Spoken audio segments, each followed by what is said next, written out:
کو اپنا بیٹا بنا لو.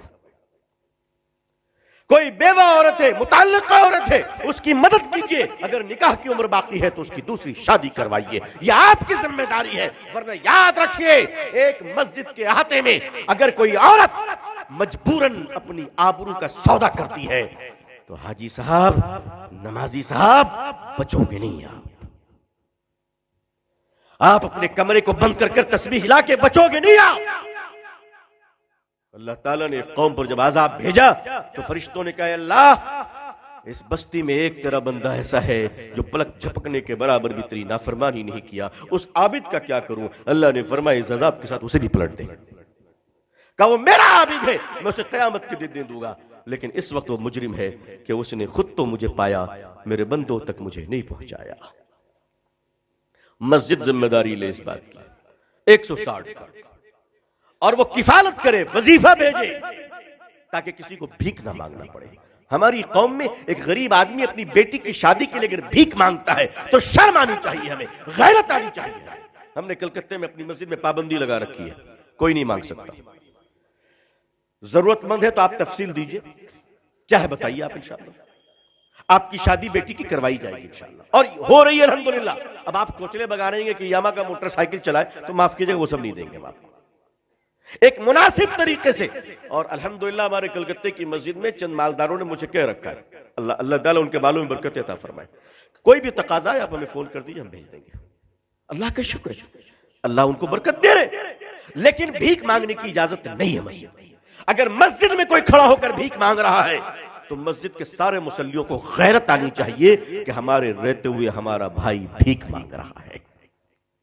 جی غیرت آنی چاہیے, غیرت آنی چاہیے. بے غیرت ہے وہ لوگ جو 10-5 دے کے نکل جاتے ہیں. بے غیرت ہے وہ لوگ دیندار نہیں ہے, سخی نہیں ہے, وہ بے غیرت ہے, وہ بھکاریوں کو پروموٹ کر رہے ہیں. سکھوں میں آپ نے بھیک مانگتے ہوئے نہیں دیکھا ہوگا, جینیوں میں آپ نے بھیک مانگتے ہوئے نہیں دیکھا ہوگا. کیوں؟ وہ اپنے غریب کو کھڑا کر دیتے ہیں, غریبوں کو کھڑا کر دیتے ہیں. ہم غریبوں کی کمر توڑ دیتے ہیں. ہم موبائل خریدتے 50,000 کی, لیکن غریب کو آلو میں 1 روپے زیادہ دینے کے لیے تیار نہیں ہے. کہتے نہیں, مول بھاؤ کرو, دام کرو, نیچے کرو. نیٹ پہ خرچ کریں گے, انٹرنیٹ پہ خرچ کریں گے, مگر ہم کسی کی مدد نہیں کریں گے. اور مدد بھی کریں گے تو اللہ کی پناہ, یہ جاڑا آ رہا ہے نا, سردی آ رہی ہے, کمبل بانٹیں گے لوگ, اسٹیج لگائیں گے, مائک لگائیں گے اور کہیں گے آؤ غریبوں کمبل دوں. اس وقت تک نہیں دوں گا جب تک کہ فوٹوگرافر نہ آ جائے, کیونکہ ہم خدا کو دکھانے کے لیے تھوڑی نہ دے رہے ہیں. اور اس کے بعد کمبل بھی دیں گے تو ایسے غریب کو ہاتھ اس طرف, چہرہ فوٹوگرافر کی طرف. کیوں غریبوں کو ذلیل کرتے ہو؟ سوچو اگر منظر بدل جائے تو کیسا لگے گا. اگر کل کو وہ اس طرف ہوا, تم اس طرف ہوئے, تب کیا ہوگا؟ تب کیا ہوگا؟ آج اللہ نے دینے کے لائق بنایا ہے تو چربی جم گئی ہے, فوٹو کھچوا کر دیتے ہو غریبوں کو. اسی ملک کے مارواڑیوں کو, میری بڑی مشہور تقریر ہے اس پہ, مارواڑیوں نے کس طرح خدمت کی ہے.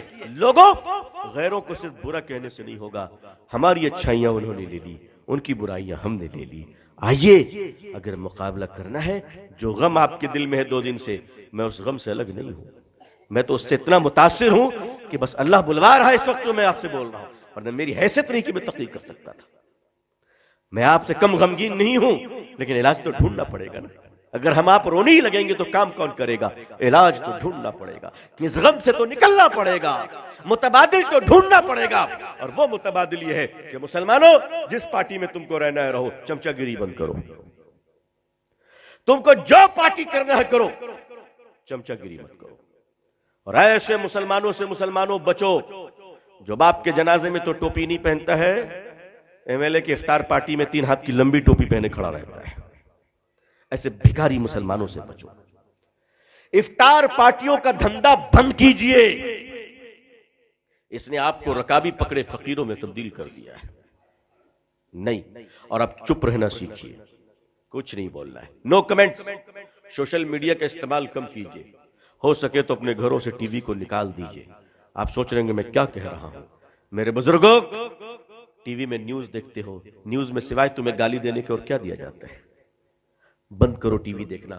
اپنے قوم کو گالی سنوانے کے لیے تم پیسے خرچ کرتے ہو. میرے بزرگوں, اپنے وقت کا صحیح استعمال کیجئے. کوئی کام نہیں تو سو جائیے, قرآن پڑھیے, اللہ اللہ کیجئے, استغفار پڑھیے, تاکہ آنکھ بند ہونے کے